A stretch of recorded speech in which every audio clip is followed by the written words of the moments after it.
Bonjour à tous, ou rebonjour pour ceux qui suivent la série. Donc on se retrouve dans la partie B pour les règles de base en scrap.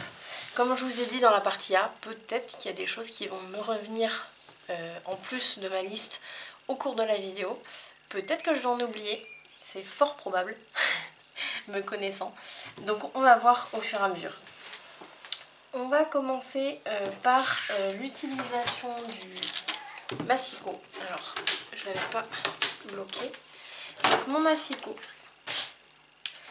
Je voulais vous parler des plis en général. Donc, je vais essayer d'utiliser au maximum des chutes de papier pour pas gâcher mon papier.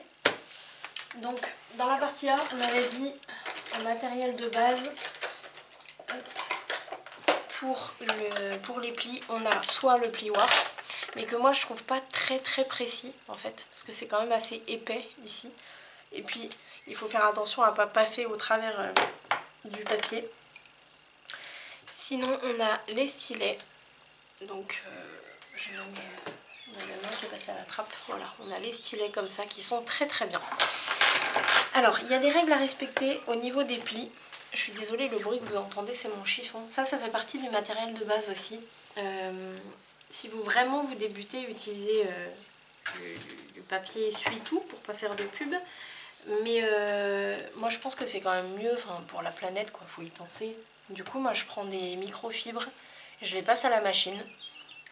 Et c'est très bien. Donc du coup, j'ai toujours mon petit microfibre ici. Et je m'en sers tout le temps. Donc, pour les plis, je vais zoomer un peu et je vais vous montrer. Hop. Je voudrais que vous soyez bien dans le champ, comme ça. Je vais vous montrer. Donc là, je vais m'amuser à me faire un pli avec le plioir. À côté, je vais prendre mon vieux, je suis désolée, il est dans un état ce truc. Et je vais faire 2 cm plus loin un autre pli. Là, vous allez vous faire, vous, votre propre opinion. Ça, c'est le plioir classique et ça, c'est le stylet. Donc, je ne sais pas si vous voyez bien, mais on voit que ici, le pli est beaucoup plus large que ici avec le stylet. Enfin, beaucoup plus large. Il est plus large. Donc, ce qui fait que dans certains cas, ça peut être intéressant, c'est-à-dire dans les cas où on voudrait que ça nous forme comme un gousset de à peu près 1 mm. Avec le plioir, ça peut être bien. Avec le stylet, il faudra sûrement refaire un autre pli juste à côté pour avoir ce 1 mm. Donc ensuite, quand on a fait nos traçages comme ça, vous voyez que d'un côté, ça nous fait un creux. Et de l'autre, ça nous fait une montagne. Donc si vous débutez et que vous avez déjà vu certains de mes tutos ou d'autres scrapeuses ou scrappeurs, souvent on entend qu'il faut plier côté montagne. Donc c'est-à-dire côté qui ressort là. Il faut toujours plier de ce côté-là d'abord. Et ensuite, si vous voulez plier de l'autre côté, vous pouvez, si vous avez fait une erreur ou si vous ne pouvez pas faire autrement, vous pouvez. Mais toujours d'abord, ou en tout cas dans la mesure du possible, plier côté montagne. Donc là, j'ai ma montagne ici, hop, je plie comme ça. Si on plie de l'autre côté d'abord, alors j'espère que ça va être visible pour vous. Donc là, j'ai plié du bon côté ici et de l'autre pour que vous voyez la différence. Donc je passe bien mon plioir, ça c'est pareil, sauf si c'est... non, je ne vais pas vous dire ça. J'allais vous dire qu'il faut toujours passer le plioir. Non, il y a certains cas où il ne faut pas passer le plioir, surtout. Donc là, je vais vous montrer. Ça, c'est le pli côté montagne. Donc ici, en plus, il y a le noir derrière, comme ça, vous voyez bien. C'est super net tout le long. Si on regarde ce pli-là, alors j'espère que vous allez voir. Moi, je le vois en tout cas. Ça fait des petites vaguelettes, voilà. Alors du coup, et puis on le voit aussi à l'inverse. Attendez, je vais essayer de vous montrer. Non, on ne le voit pas bien là. Donc en tout cas, ça peut aussi entraîner du papier qui craque si vous le pliez d'abord dans ce sens-là et ensuite dans l'autre. Vous voyez, si je le replie dans l'autre sens, ça va parce que ce papier-là, il est de bonne qualité. donc il n'y a pas de problème. Mais si vous êtes sur un papier qui n'est pas de très très bonne qualité, vous risquez d'avoir le papier qui craque ici. Ça m'est arrivé avec du papier de chez Action, du papier 300 grammes. Alors en plus, le papier 300 grammes, il n'aime pas trop qu'on le plie. Et du coup, si vous le pliez dans le mauvais sens en plus, alors là, c'est une catastrophe.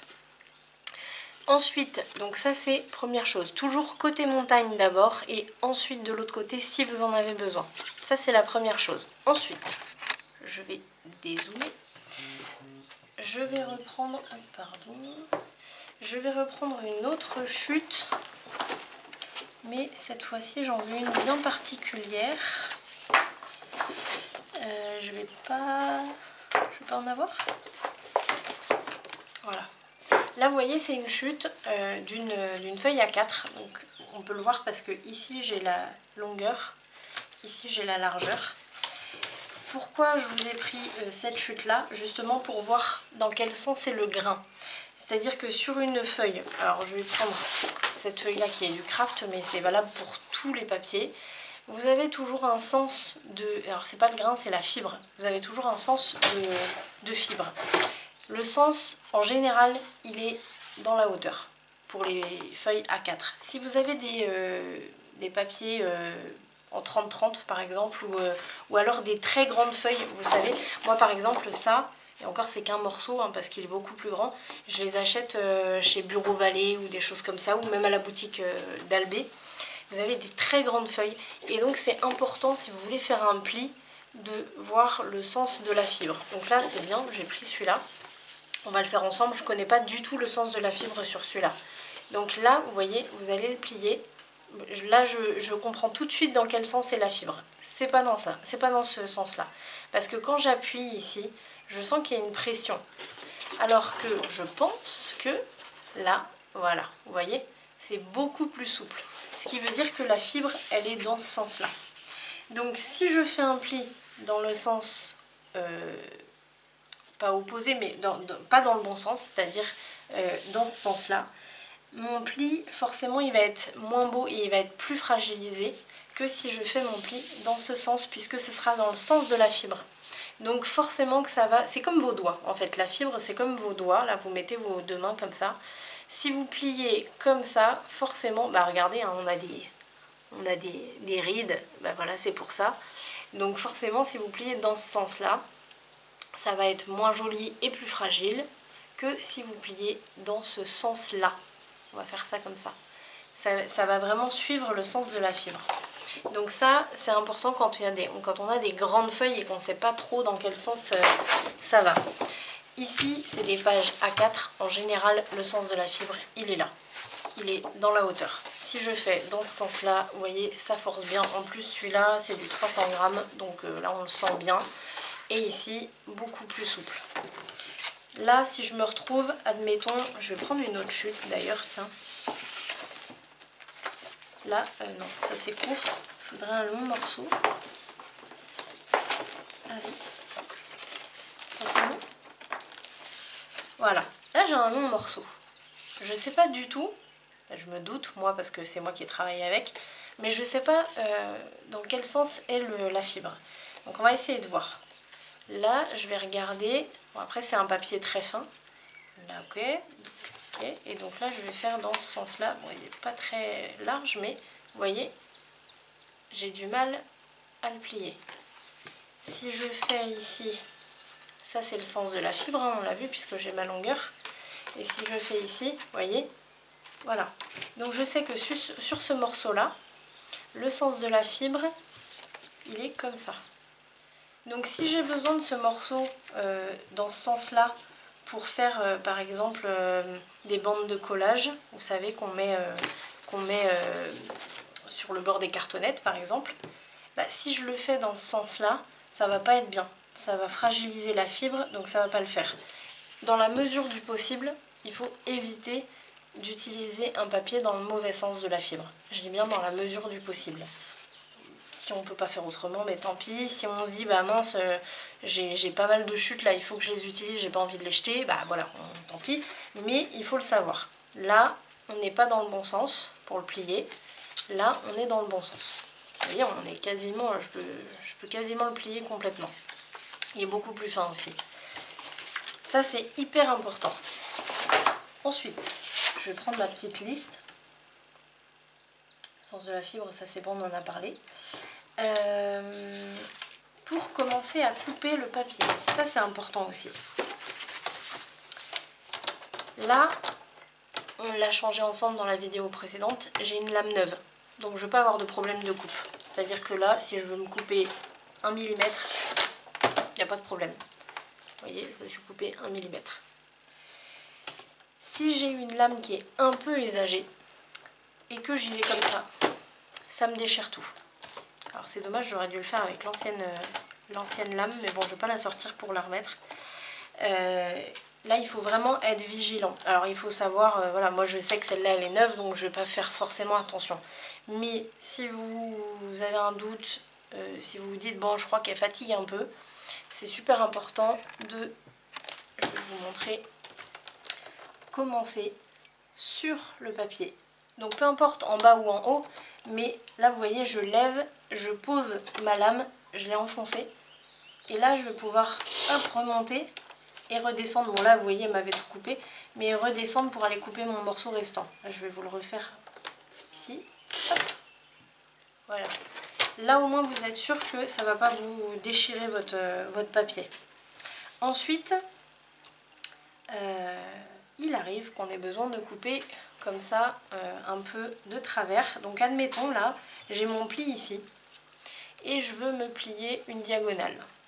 Donc là, pour plier ma diagonale, je vais vous montrer après pour les plis, parce que je ne vous ai pas montré. Pour couper ma diagonale, soit je commence en haut, soit je commence en bas. Et bien non, on commence jamais au niveau de la pointe. Parce que ça c'est pareil, ça risque de déchirer et aussi, même si ça ne déchire pas, ça risque de vous faire une coupe pas jolie du tout. Donc il faut, dans la mesure du possible, toujours commencer par l'autre côté et finir par la pointe. Et là, on a une jolie pointe. Hop, voilà. Ensuite, pour les plis, ça je vous en ai pas parlé, il faut que je vous en parle. J'ai besoin de faire un pli de travers aussi. Alors, on va faire n'importe comment. Je vais me prendre mon crayon noir, comme ça vous allez bien voir. Je veux me faire un pli qui démarre d'ici et qui va aller jusque là. Là vous voyez mes 2 points. Voilà. Comment je vais faire? Parce que je peux pas vraiment savoir, je peux pas me mettre droite. Hop, vous êtes hors champ. Je peux pas me mettre droite ici parce que forcément je peux pas faire de diagonale. Là, en fait, ce qu'il faut utiliser, c'est une ligne sur votre massicot. Donc moi, c'est pas une ligne que j'ai faite, c'est tout simplement la ligne du pli du massicot. Donc c'est pas mal ces massicots-là. Si vous avez une planche de traçage directement, vous pouvez de vous-même prendre un feutre et passer votre crayon dans une des lignes. Alors moi, je vous conseille de le faire, admettons, sur le bord là. C'est mieux que de le faire au milieu. Mais ici, moi, je l'ai. Moi, je me repère à ça. Donc, je vais aller placer ma première marque en haut. Et vous voyez, je mets mon stylet pour bloquer. Et puis, je peux, comme ça, pivoter. Et donc là, hop, je pivote jusqu'à atteindre, du coup, la suite de la ligne du massicot. Enfin, de la planche de traçage. Et là, je peux passer mon plioir. Super important. Ça fait partie des règles de base. Un stylet ou même un plioir, on ne l'utilise pas comme ça. Parce que là, vous risquez de passer au travers. Il faut toujours l'utiliser le plus plat possible, le plus à plat possible. Donc, moi je l'utilise comme ça. Il y en a qui l'utilisent comme ça aussi. Bon, après, moi je trouve pas ça très pratique. Mais voilà, moi je l'utilise comme ça, comme presque un crayon. Et bien couché. Et après, on peut passer plusieurs fois. On peut passer une seule fois. Il ne faut pas mettre trop de pression parce que sinon on risque de passer au travers aussi, même s'il est couché. Et puis ensuite, selon la qualité du papier aussi, ça peut vous faire passer au travers. Et donc là, bah, toujours pareil, on plie d'abord côté montagne. Là. Alors là, moi, admettons, je vais avoir besoin de passer le plioir. Mais si je me suis trompée, je me dis mince, c'était de l'autre côté que je voulais plier, mais c'est pas grave. Vu que je l'ai déjà plié côté montagne, je peux le plier de l'autre côté. Alors bien sûr, il ne faut pas s'amuser à aller le plier d'un côté, de l'autre, de l'autre, de l'autre, de l'autre, parce que à force ça va fragiliser le papier, mais vous pouvez. Pour ça, je pense qu'on a fait le tour. On était sur la coupe, donc quand on a une pointe, quand on a une diagonale à couper, toujours commencer par le côté opposé à la pointe. Ensuite, je vais dézoomer. On va parler du double face. Alors j'aurais dû vous amener mon exemple concret, tant pis, je ne l'ai pas là. Il y a quelques semaines, j'ai fait un vide-grenier et j'ai voulu vendre un de mes mini-albums que j'ai fait il y a 3-4 ans à peu près et qui était resté comme ça à faire joli sur mon étagère. Et du coup j'ai voulu le vendre et je n'ai pas pu le mettre à vendre, c'est moi qui ai décidé de ne pas le mettre, tout simplement parce que le double face avait séché. Donc c'est pas une légende, quand vous entendez dans les tutos que le double face peut sécher avec le temps, il sèche avec le temps. Donc il faut vraiment faire attention à ça parce que déjà si vous offrez ou si vous vendez vos albums par exemple, c'est quand même dommage que quelques temps après la personne vous dise ah bah ton truc il a pas tenu, voilà, c'est pas terrible. Donc il faut éviter au maximum le double face. Il y a certains moments où on est obligé de l'utiliser, ou en tout cas c'est très fortement conseillé. Ce que je fais moi maintenant, c'est que j'utilise le double face rouge. Donc là je viens de recevoir mes nouveaux rouleaux parce que j'en avais plus. Mais du coup les double face rouges sont plus forts que les blancs. Alors j'en ai plus du blanc. Moi j'avais commencé avec celui de chez Action que j'utilisais pour en général coller mes aimants avant d'avoir mes petites opercules, mes petites pastilles double face là. Et du coup ça m'arrivait aussi de m'en servir pour coller par exemple du vélum sur un de mes... c'est ce qui s'est passé sur le mini album. Le vélum ou l'acétate par exemple, forcément on ne peut pas utiliser de colle. Donc c'est quand même mieux d'utiliser du double face, mais là je vous dis, c'est même pas la peine. Le double face blanc, alors c'est pas le fait qu'il soit de chez Action, hein, parce que j'en ai utilisé d'autres boutiques, et c'est pareil. Donc il est sec, de chez Sec au bout, là du coup ça fait 3-4 ans, il est sec, vraiment. J'ai passé le doigt, il n'y a plus rien. Donc le rouge, c'est très bien. Il est vraiment très très fort celui-là. Et même si je pense que dans le temps il va sécher beaucoup moins rapidement que le blanc. Donc on évite le double face au maximum. Si on doit l'utiliser, essayez de prendre du rouge. Il y en a partout du rouge, hein. Sur toutes les boutiques vous pouvez en trouver. Et je crois qu'il n'y a pas vraiment il n'y a pas une très grosse différence entre le blanc et le rouge, en plus au niveau prix. Donc ça c'est une chose. Ensuite, je me suis mis toujours passer le plioir. Oui, toujours passer le plioir quand vous collez un papier. Tout simplement. Si je prends, on va prendre d'ailleurs la chute qu'on avait là. Admettons, je veux coller là ce que je viens de faire, là ma petite diagonale, je veux la coller comme ça. Hop, je vais mettre ma colle. Alors je vais vous parler de l'astuce suivante en même temps. La colle. Surtout il ne faut pas en mettre trop. Il faut utiliser cette technique, vous voyez, de ce que je fais là. Je grabouille avec mon tube. J'appuie à peine sur le tube. Vous avez peut-être l'impression que j'en mets beaucoup, pas du tout. J'appuie à peine et en fait tout ce qui sort je l'étale en même temps finalement. Donc ça c'est technique de la colle. Ensuite je vais coller ça. Si j'appuie pas avec mon plioir, la colle elle va rester là où elle est. Déjà, premièrement.